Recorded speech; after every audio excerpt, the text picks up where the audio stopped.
This video is brought to you by my supporters on Patreon, Buy Me a Coffee, Nas.io, and YouTube. If you wish to support me, you can find the links below. Bro, you scared the shit out of me. What do you want? Bro, what do you think you're doing? I'm trying to drink this. Bro, it's got a lot of sugar. Yeah, so? There's more. Look at the ingredient list. Palm oil gives you cancer, maida can ruin your gut, and sugar can kill you. Holy crap, you seem to know a lot about this. Where can I follow you? Do you have an Instagram page? Yeah, it's @dietitian1205 _ definitely real _ not fake 5201. Thank you.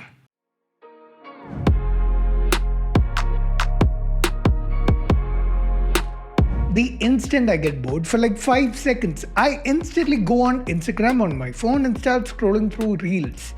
Probably what's called Instagram. Get it? No? I know a lot of you do it too, and it's becoming a major problem that affects our productivity. But you know what's an even bigger problem? The content of some of these reels. Let me show you. 3 things I would never ever buy from a supermarket. Packet chivda. I know we all love to munch on it, but if you read the first ingredient itself, it's refined palm oil, and that is a potent carcinogen. I swear, the moment I see someone going through a supermarket, that's a red flag. I already know what the video is going to be about, and as if to confirm my suspicion, they show you the ingredients of some packaged food and start throwing around words like cancer, carcinogen, chemicals, toxic, etc. Cancer, carcinogen, chemicals, toxic. Basically trying to scare you from eating foods that they think are unhealthy. In other words, fear mongering. And if you listen to even a little bit of what they're saying, you can instantly tell they don't know what they're talking about, like in this case. If you read the first ingredient itself, it's refined palm oil, and that is a potent carcinogen. Is palm oil a potent carcinogen? Spoiler alert, it's not. And I'll show you why as this video goes on. But for the sake of argument, let's assume it is. If so, how do we know this? Does potent carcinogen mean that people who consume this will get cancer? Or most people will get cancer? Or a very small but significant percentage of people will get cancer? I mean, in all these cases, it is horrible. This is cancer we're talking about. If that's true, why is this product even available in the market? Why isn't it illegal? Let's try and answer all these questions as the video goes on. And all the other diet information being given out as facts, are they true? We'll be talking about all this in this video and how you can protect yourself from this misinformation and fear mongering. I know there are people out there that are skeptical when I call out fear mongering. They probably don't see it as being much of a problem. I'm gonna try and make my point in this video on why I think it harms people. I've also gotten on call with a qualified diet expert and called out some big pages that do fear mongering in this video. I've also tried to bring out good information that will actually help people instead of fear mongering. And obviously, just judging by the length of this intro, you can tell how long this video is going to be. For those of you that are impatient, I put timestamps below so you can jump to whichever section you want to watch. With this long intro for the video out of the way, my name's Pranav, you're watching Scienceisdope. Let's begin. Bro, why should people even listen to you? You don't have any diet qualifications. Neither do Abhi and Neo, but their video villainizing sugar has nearly 2 million views. और आपके बच्चे भी already addict बन चुके हैं. I am talking about sugar. ये white powder जो research के हिसाब से कोकेन से भी ज्यादा एडिक्टिव है. I will answer that question, but I just want to note how the same people that ask me what my qualifications are have no problem getting this misinformation from these YouTubers or Instagrammers. None of these people have diet qualifications, so why do people listen to them? It's easier for someone to agree with or accept what they already believe or what they constantly keep hearing, aka confirm their biases rather than listen to someone who's challenging those beliefs. There's a quote by Mark Twain. It's easier to fool people than to convince them that they've been fooled. If you're skeptical of what I'm saying, then I'd like you to keep that quote in mind. So are you saying that qualifications don't matter? No. A qualified individual is more aware of what's going on in their field. What's the latest research saying? What studies have come out on a particular food item? But at the end of the day, it's not the individual's word that determines the truth, it's the actual evidence that we get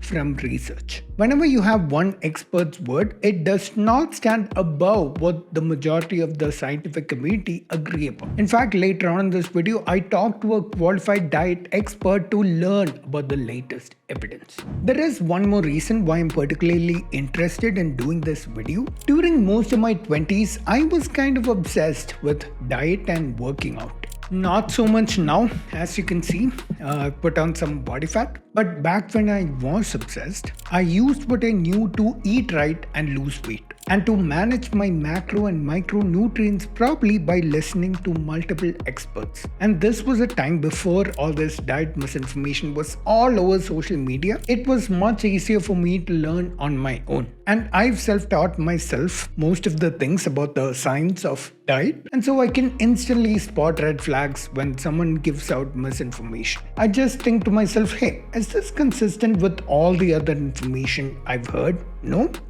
That's a red flag. Let me look this up. And I'm aware it may not be as easy for everyone, and that calls for a video. Let's start with the claim palm oil causes cancer. How do we know if it's true?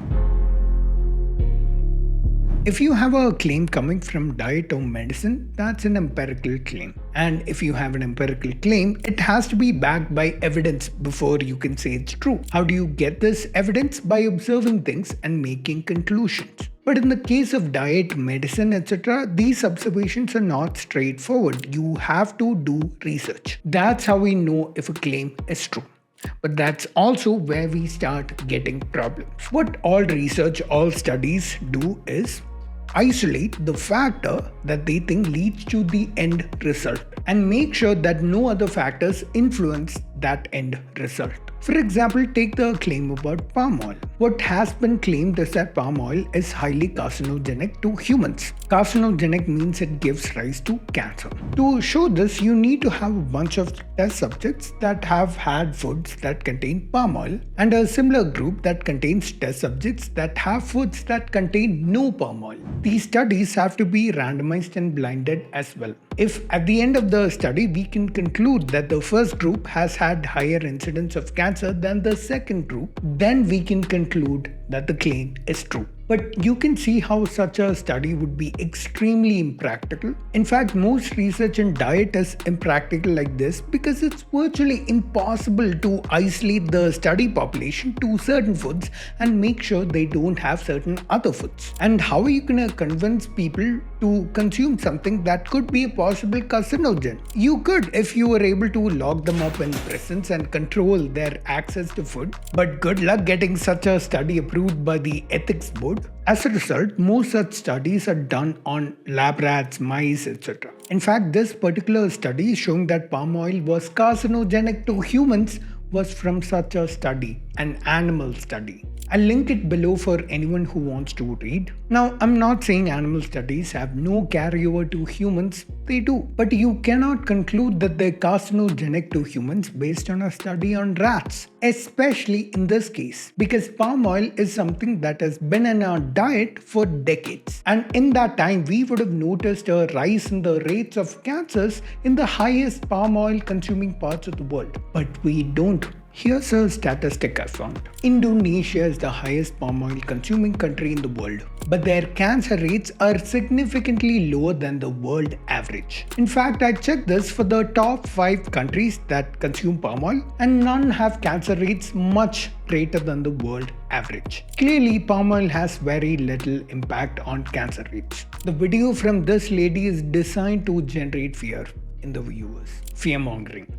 More and more creators are just creating this kind of content without a care in the world. Because fear-mongering content is very good for growth. And now this content is coming onto YouTube. और आपके बच्चे भी already addict बन चुके हैं. I am talking about sugar. ये white powder जो research के हिसाब से कोकेन से भी ज्यादा एडिक्टिव है. और स्टेरॉइड्स का मेटाबॉलिज्म बहुत स्लो होता है, वो लॉन्ग टर्म तक आपके बॉडी में रहेगा. Cancer? I swear that cancer should be a meme. Bro, I ordered some ice cream. Guess what flavor? Cancer? We should talk now about the ingredient that's most often villainized by these people.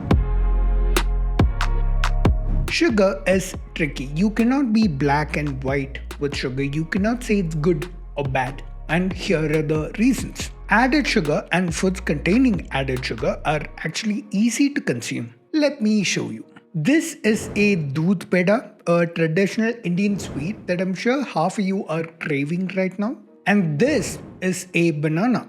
And they both have roughly the same energy, the same number of calories, around 100 kilocalories. But do you see their difference in size? I can probably only have 3 of these before I feel full, but I can easily have 10 of these. Do you see the difference? By eating the sweet, I ate more than 3 times as many calories as I would have by eating the banana. And it's over consuming these calories that gets you in trouble.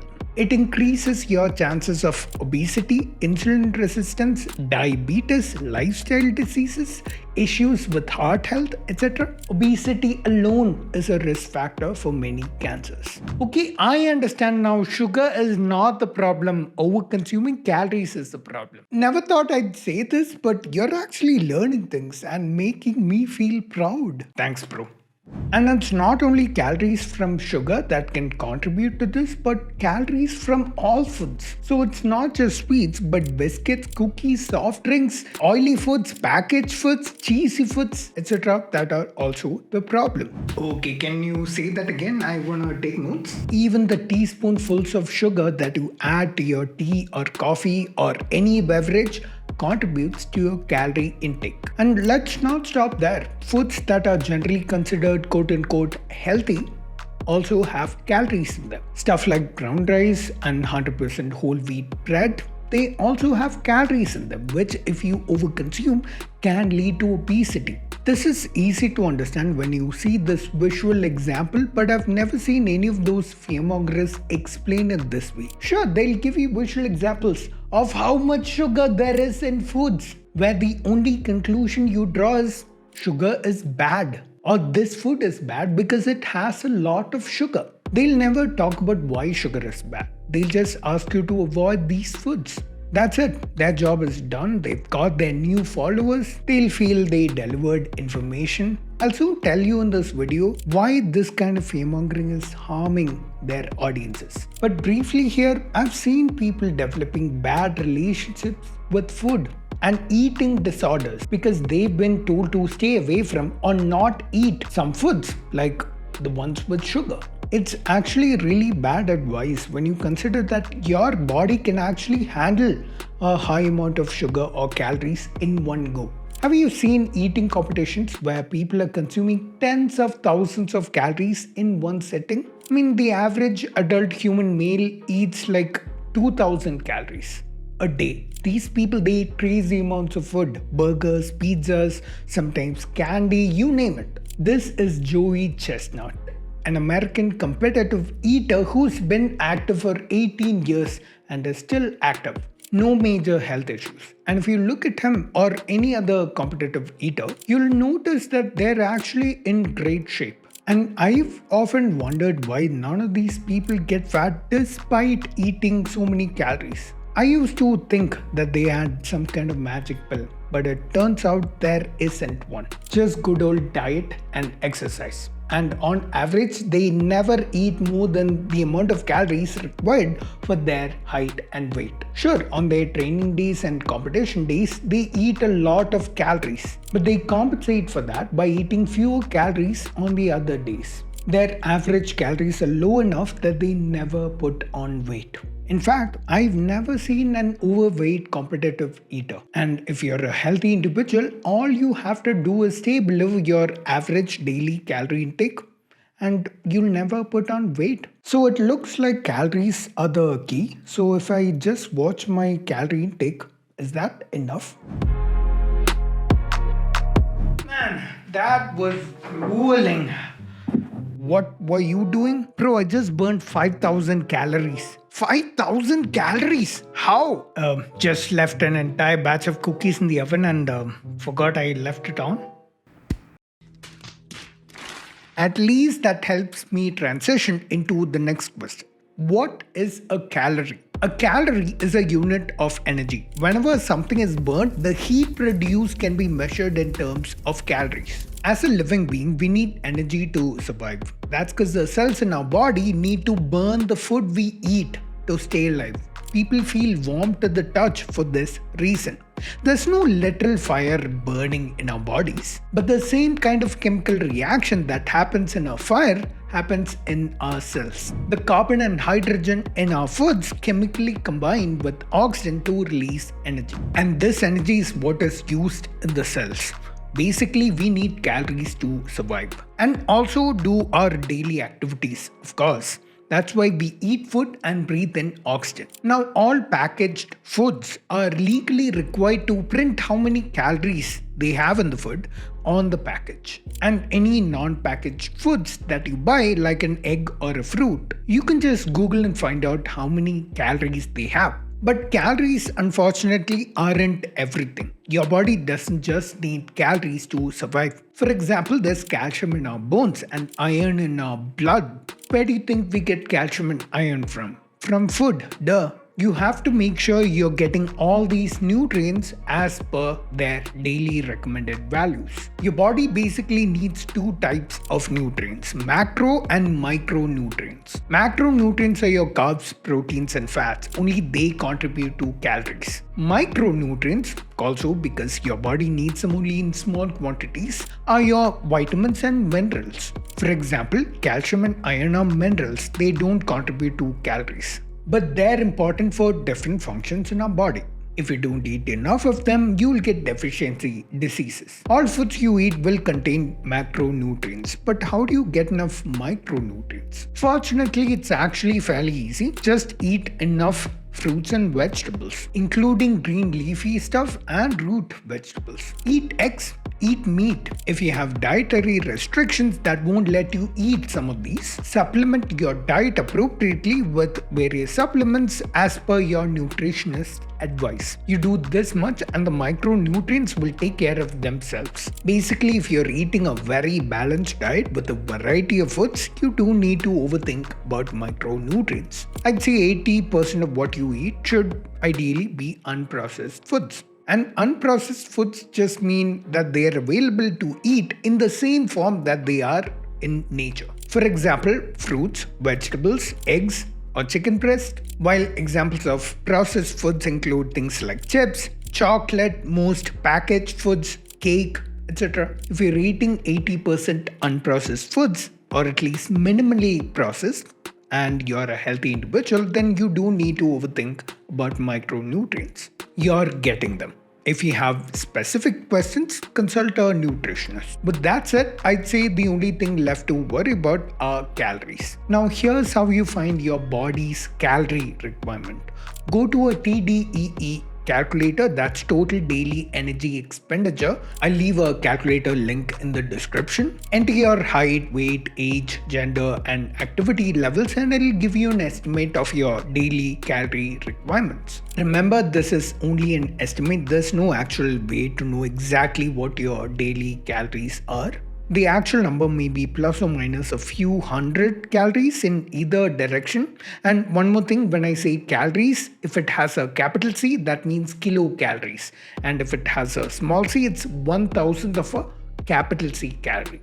This is how many calories your body burns every day. Now, if you calculate the calorific value of all your foods and make sure it's at or below your average daily calories, you will not put on weight. In other words, if you're in a caloric deficit, you will lose weight. If you're in a caloric surplus, you will gain weight.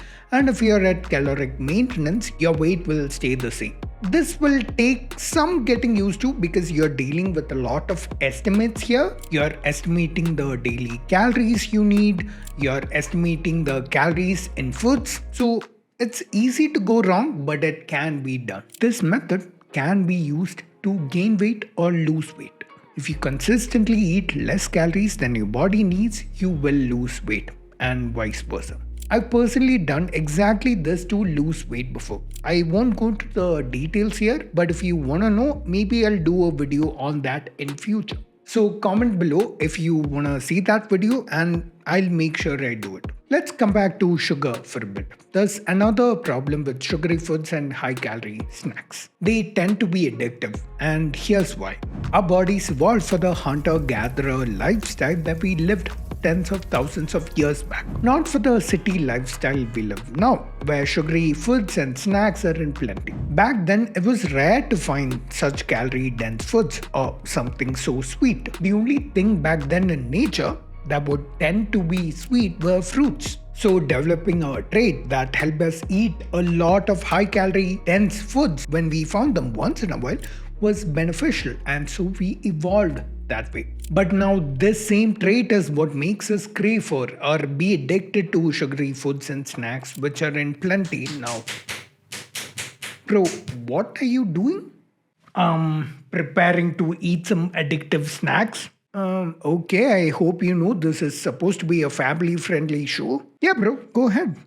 In my experience, this isn't something that can't be overcome with basic willpower and getting into a habit of healthy eating. I'm sure you've seen enough and more examples of people that have gotten into that habit and lost a lot of weight. Because once you get the ball rolling with eating healthy and you see positive results in your health, or you see the reading on that weighing scale dropping, you'll be more motivated to continue eating healthy. Any other risks associated with sugar, like damage to your kidneys or your liver, are all consequences of excess sugar. If you're careful about how many calories you're putting into your body, you don't have to worry about sugar. And so here are some tips to do that.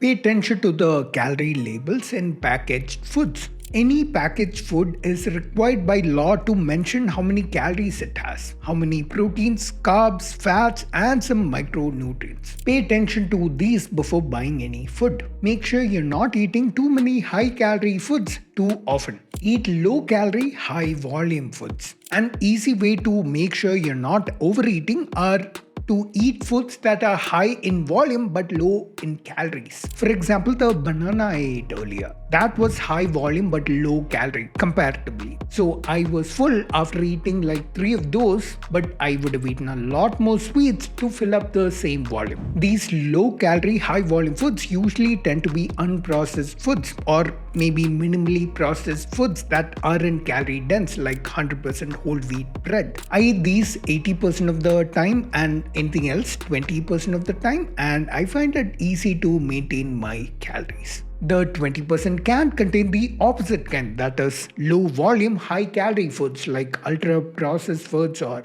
packaged foods, and I make sure I don't overeat them. I don't ever drink a bottle of Coke, not because I think it'll harm me if I do, but because just one bottle is enough to put me over my daily calories. And even if I do, it's not the end of the world. I can always compensate for it the next day by eating fewer calories. 3. Your body can handle high calorie spikes once in a while, or even high sugar spikes. It has an insulin response which does exactly this. So you don't have to avoid sweets or sugar like some creators say, but all these extra calories you just ate are going to be stored in your body as fat. Ideally, you must compensate for that by eating low-calorie, low-sugar foods so that your average comes back down to the recommended range. Number 4. Exercise and physical activity. I never touched upon exercise throughout this video, but it's such an important tool that you should be doing with dieting. Yes, it's technically possible to have a healthy diet without exercise, but it's very hard. Besides, exercise is far more beneficial than just for burning calories.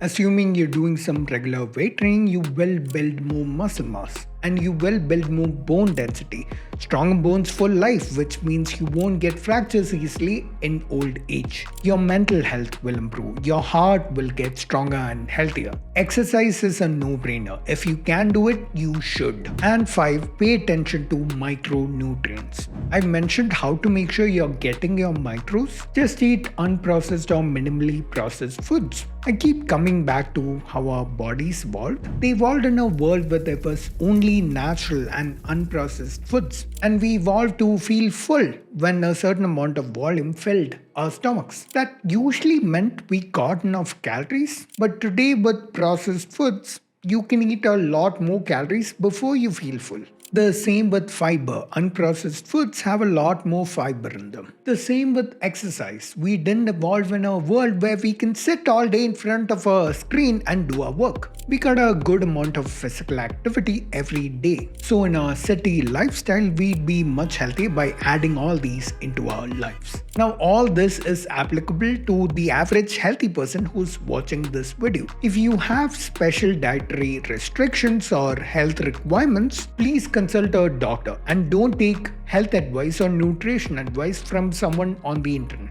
including me or any of these fear-mongering pages. I understand how just some random guy's YouTube video won't be convincing enough, so I thought I'd talk to an expert about nutrition. Hi, Dr. Nandita. It's so nice of you to take time out and join me on the call. Hi, Pranav. It's good to be here. I'm happy to talk to you. I just had some questions about foods and nutrition in general. Are there foods or food ingredients that you've seen that are actually harmful? Obviously, something that's toxic is harmful, but food ingredients, things that are parts of, let's say, even packaged foods or regular cooked food, what have you seen that's actually harmful? See, if we were to believe the things that are being said on the internet, literally everything we eat, everything we see in the supermarket is toxic. But fortunately or unfortunately, nutrition is never black and white. There is always a nuance. Like you said, unless it's a frank toxin, unless it's poison, you can't really say that this food is toxic or this food is harmful, because it's always in context. How much are you eating of it? How regularly are you eating of it, etc. But I think it's safe to avoid certain foods which have been proven to cause things like chronic diseases. It's just not good for you. Things like trans fats, things like high fructose corn syrup. So those kind of things, it's definitely avoidable, and these are listed on the food labels. So it's a good idea to read this and avoid it. Of course, things like alcohol, we don't talk about how toxic alcohol is to our system because we have normalized it as a part of our society and culture. But we will quickly blame something which has like very minuscule or hardly any evidence of causing any harm to us. But at the same time, while sipping a glass of wine, saying it's good for the heart. But that is not true. So things like alcohol are completely avoidable if you can avoid it. And there's no real, it has been proven to be harmful in all respects. So things like that, I think I would say that where science has proven time and again that these are not good for you and you're not getting any good out of it, and it may also cause harm. So definitely those are the kind of foods to avoid. What you're saying is there is much greater harm caused by things like alcohol than the ingredients that are usually blamed by these fear-mongering creators. Yes, that is true. Yeah, we've already kind of touched on this, but what are your thoughts when you see a video where someone is saying these are 3 things you should not eat or something like that? At the very least, it's promoting a diet culture, and it's promoting, distorting our relationship with food. See, I think the baseline rule to remember is that nothing in nutrition is black or white. So if someone is making such tall claims that, hey, this is excellent for you, or like, hey, this is toxic for you, kindly switch off, move on to the next content. Because there is no truth in this. If everything was so simple, by now we would have a blueprint on how each of us can live a disease-free life for like 150 years. That's not come, right? So that means we don't have such kind of hardcore evidence in nutrition yet. We are also confusing something that has come down from our ancestors, the present day knowledge, what is being promoted by brands themselves, what is being said on the internet. And food is not only 100% fuel. Food is also for the soul. It's for the culture. It's to feel happy. You need some comfort from food. And so is it good? Is it wrong to say that if I'm eating a cookie when I'm feeling a bit down and the cookie is going to make me happy, is that food bad for me? I'd say no, it's good for me because it's making me feel better. But if I eat cookies all day long for breakfast, lunch, and dinner, is it good for me? No. So it's the context in which if I'm eating an otherwise balanced, diet full of whole foods, and once in a while in a day I'm enjoying 1, 2 treats, that's a whole different joy of living. And the most important thing to remember is that our health is not defined by one food or one ingredient. It is a combination of everything that we are eating over a long period of time. And until then, we just have to follow basic rules like eating mostly whole foods, having some treats, listen to your own body cues, keep it simple. The more we complicate things, I think we're just going to start fearing food more and more.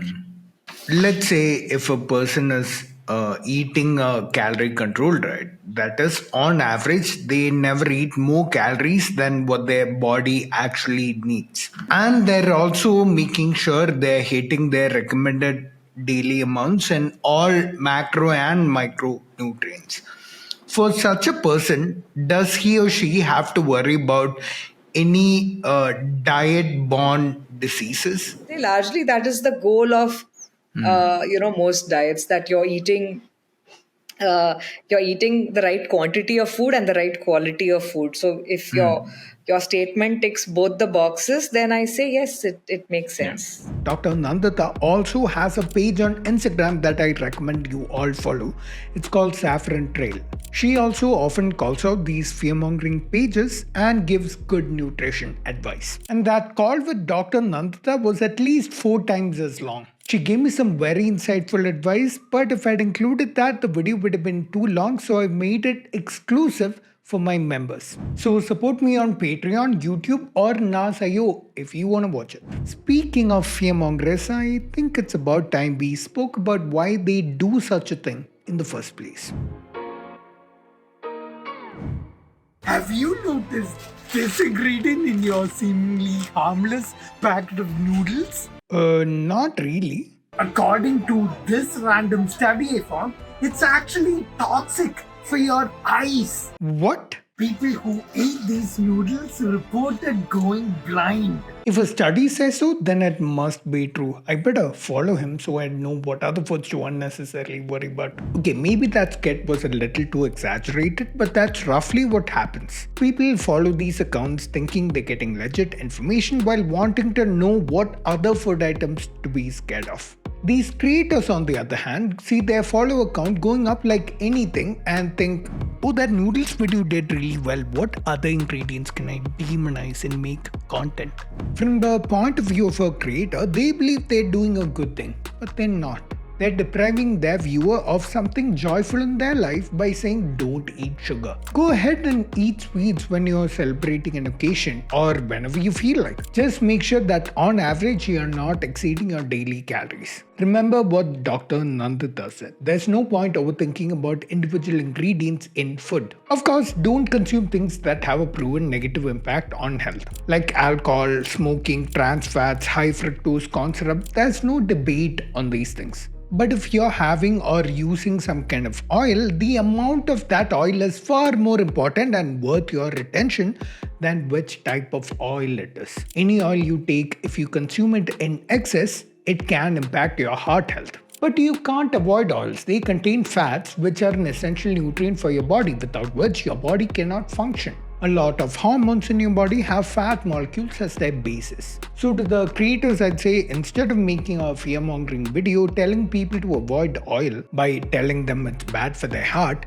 teach them instead to eat it in moderation. Teach them to use different types of oil in their foods because different oils have different micronutrients in them. Teach that it's not the type of oil that causes problems, it's the quantity of it. And teach them how to stay within their calorie limits. Okay bro, we get it. Anyone who's sensible enough will see the point of what you're saying and listen to you. But why call these people out for it? That's a good question, and I'm sure a lot of people watching have the same question. Yeah, what's the harm in people avoiding a few food items? We need to look past just the food item that they're talking about. It's not about the viewer avoiding that one item. It's about what long-lasting impact they're gonna have with this type of thinking process. Let's list down the problems that arise from this type of fearmongering. Being unnecessarily scared of certain foods will lead to eating disorders. Let's say a kid really wants to eat some sweet or some chocolate, but he or she has been told to never eat sugar because apparently sugar gives you heart disease. This is like an Abrahamic religion shutting you off from temptations or sins by scaring you with hellfire. This may not be a perfect analogy, but I bring it up because I've spoken to atheists who have left such religions, and they often speak of this trauma of hell that they're left with, which often affects their mental health. Eating disorders are just like that, but with food that they've been told not to eat. The solution is not to keep them from eating what they want. The solution is to teach them not to overconsume. The individual ingredients are not as important as the overall quantity of it that they eat. There is no such thing as a good or bad food. It's a black and white fallacy to classify food items like this or as healthy and unhealthy. Any food, literally any food, can be part of a healthy diet. That's right, it's your overall diet that is healthy or unhealthy. A diet in which your body is not getting the nutrients it needs is unhealthy, and vice versa. You eating those Diwali sweets is not the end of the world, because that's not the only thing you're eating. They're never warning you of what's actually there. They're only reading the labels of what the brand has declared. They're also getting their information from a Google search. By the time there's an online news article about the item being villainized, it's already been assessed by national or international health organizations, and studies have been conducted and laws have been passed based on it. In fact, it may be one such news item or assessment that the fearmongering creator is making a video on. We saw this when aspartame, an artificial sweetener, was in the news. Biggest news in health today. Aspartame, the sweetener used in Diet Coke, is going to be listed as a possible carcinogen according to the World Health Organization. Here's Dr. Nandita debunking this. For starters, they have not declared aspartame a carcinogen. They might declare it a possible carcinogen. As to that can of Diet Coke that he's holding in his hand, do you drink 12 to 36 cans of it in a day? No? Good, because that is the quantity of aspartame involved in even posing as a risk, and that too a possible carcinogen risk. And you'll need to consume over 155 aspartame sweetener pills to reach anywhere close to this limit. This is why you should stop listening to people who don't read through the actual details and resort to scaremongering for their likes and followers. By the time these creators find a news article on some item and villainize it and make a video on it, its legality would have already been determined. And these creators are just reading the ingredient list. And no brand would openly declare something illegal in their ingredient list. Now, even if you're scared of eating something that is potentially harmful, it's never a major ingredient. It's usually a trace ingredient, and for it to be toxic, it needs to be in higher quantities. All major ingredients that you usually find in food that are usually being villainized in these videos are perfectly fine for you, provided you eat it in moderation, like I've been saying in this video.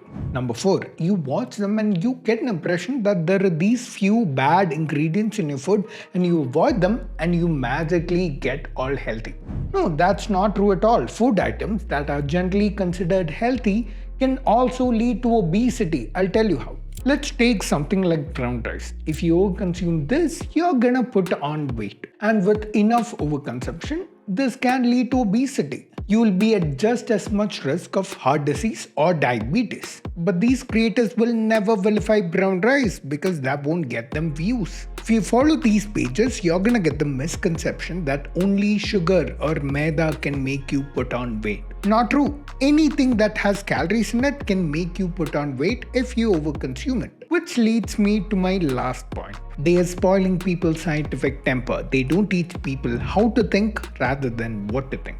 They'll say some trace ingredient in XYZ food item is toxic based on some news article that they read. They'll never say something like there was this study in this reputed peer-reviewed journal that conclusively shows that this is so, something to back up their point. This makes the viewer dependent on the creator on each reel they make to learn what ingredients are bad, which is a flawed way of thinking. This leads to a larger problem. People don't develop critical thinking skills. It impacts their scientific temper. Whenever you're given a piece of information, you have to get into the habit of questioning why that's true. Why should I believe that?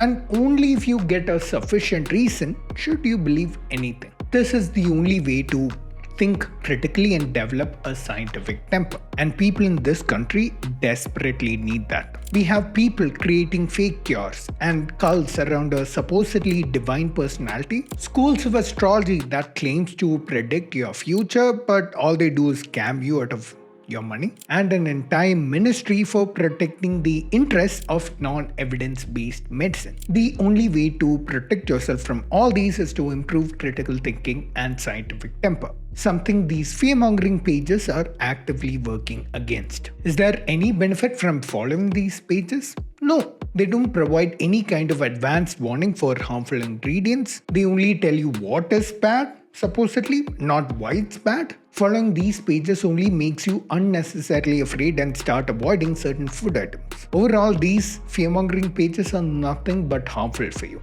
Now, I've tried calling some of these people out before on Instagram. I've tried giving them criticism, giving them feedback about what's wrong with what they're doing. They don't care. They just ignore me and keep doing whatever they're doing. Some of them outright block me and continue doing their fear-mongering. And there's no law against this. People can put out anything on social media. It's up to us to verify this information. I've given them the benefit of doubt. Maybe their intentions are in the right place, but blocking me and avoiding criticism and continuing to do the same shit makes me think that they're focused only on growth, even if it comes at the cost of unnecessarily scaring their audience. And despite everything I've been saying in this video, they'll probably just ignore me.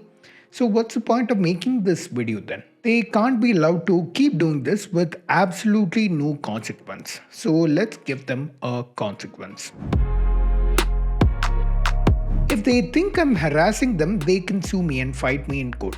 I've laid out my reasoning for why I'm doing this. I think they're harming the public with what they're doing. I've made multiple videos on Instagram on these fearmongers who take advantage of the fact that most of their audience don't have a background in science. It's time to bring that onto YouTube. This is a list of really big fear-mongering pages. Food Farmer, probably the most prominent one that I've seen. I've called him out multiple times on Instagram. Not only me, many creators have done that, but he just ignores it and continues his fear-mongering. In a now deleted tweet, he called all his critics trolls. Nobody is above criticism, bro. We all make mistakes. We're only human. I can't say he doesn't take any criticism though. He's understood that his approach is too black and white and it gives people an impression of never eat sugar. So now he has casually started adding one phrase which is usually mahine mein ek baar. महीने में एक बार. That's a problem when people don't understand why they're avoiding sugar like this. You don't need to. You just need to not overconsume it like I've been saying this whole video. His page is a literal epitome of teaching people what to think over how to think. Most of his reels can be summarized by sugar is bad, maida is bad, or palm oil is bad. Criticisms aside, I think his intentions are in the right place. I wish he took an approach of critically thinking about food and encouraging his audience to do so instead of giving them an unhealthy good food, bad food mentality. But I don't think we should expect more from someone who can't take criticism. Get Fit with Meruna. Another page I've criticized on Instagram shares a series called Toxic Truth. Textbook fearmongering. When I criticized her, her reaction was to block me and continue doing the thing I criticized her for. That's all you need these days, I guess. Just throw around a few buzzwords like toxic and say sugar is bad, and you can have a huge Instagram page. Wait, Reiki master? A background in pseudoscience and she's giving science advice on diet? I think I'll move on. Thank you. Learn with Aditya, a friend of Get Fit with Mirna. He preemptively blocked me before I ever made a video on him. Another textbook fearmongering page, very similar in style with Get Fit with Mirna. In fact, I think they even share scripts. Nutella, the world's favorite bread spread. Nutella, which is the world's favorite chocolate spread. That means that 70% of Nutella is just sugar palm oil and preservatives. So that means 71% of this bottle mainly contains sugar and palm oil. Absolutely no new information on food, just articles he found online thrown together with some buzzwords. Despite his name, you're not going to learn anything useful on this page. Sattvic movement. OG YouTubers I've already covered on this channel. They also have an Instagram page where they do fearmongering. And their favorite buzzword, cancer. Cancer. And they do both food fearmongering as well as things like radiation. They spread such obvious misinformation sometimes that they've been the butt of jokes from many creators.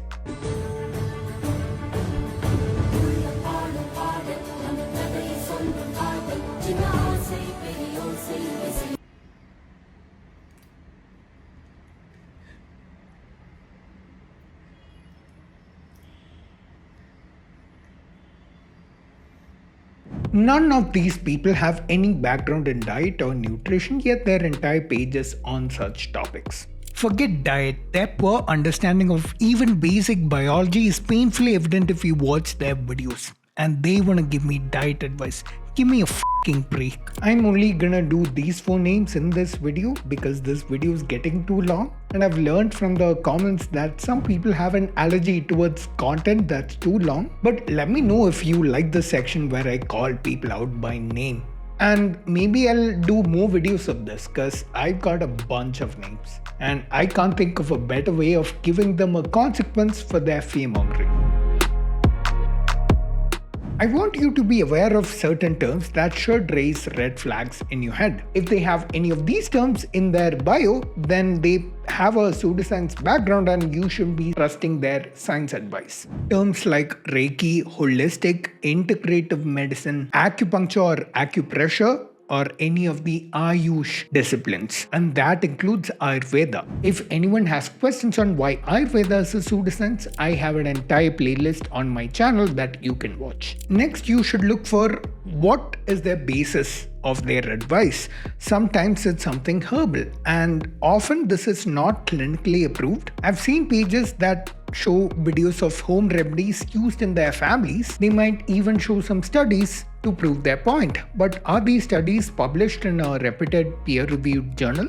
Another thing you should look for is any religious gyan that they're giving on their page. Religion and science don't mix. आज है नवरात्रि का day 5। आज के दिन मां स्कंद माता की पूजा की जाती है और मां स्कंद माता को आयुर्वेद में फ्लैक्स सीड्स या फिर अलसी के साथ जोड़ा गया है। फ्लैक्स सीड्स ब्रेन के लिए बहुत अच्छा होता है क्योंकि इसमें ओमेगा 3 और ओमेगा 6 होता है। Another thing you should look for is if they're saying on their page that sugar is bad or maida is bad or palm oil is bad. That is a red flag. That is a sign of someone who doesn't understand the science of diet. Another thing that you could look for is if any of their reels talk about reducing belly fat or reducing fat from a particular area of your body. Cinnamon contains cinnamonaldehyde. Research has shown it burns up to 4 to 5% of abdominal fat. Anyone who's actually worked out or works in fitness can tell you that this is something that's not possible, reducing fat from a particular area of your body. I'll also include over here some other pages that give you really good, thorough, science-based, evidence-based nutrition advice. Dr. Nandita, whom you already saw, her page is Saffron Trail, Krish Ashok of Muscle Lab, Amita Gadre, Good Food Guru, Dr. Ids, Ben Carpenter, and The Fitness Chef. And there are several others also. I often share their reels in my stories, so if you're following me on Instagram, check those pages out. Also, these pages that I mentioned often call out these fearmongers, so follow them and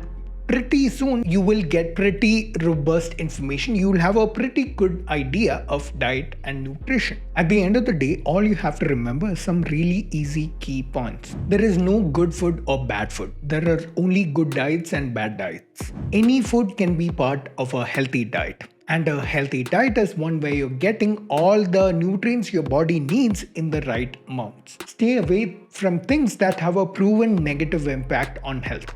You should care more about how much you eat rather than what you eat. You can eat anything, any food in moderation.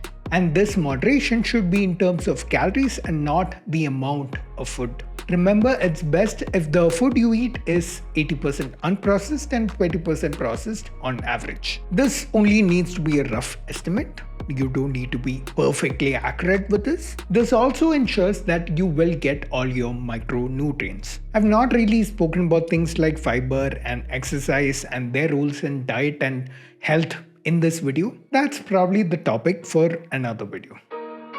I've done a couple of these long form documentary type deep dive videos on the channel, and both me and my editor Pranil, we love the process of writing, editing and producing these videos, and many of you also love watching these videos. So I've decided that I want to do more of these type of videos on the channel. But here's the problem: since they take more time and effort to do, they won't be as financially viable as more frequent content. And I'm very picky with which sponsors I go with because I don't want to exploit the trust my audience has in me.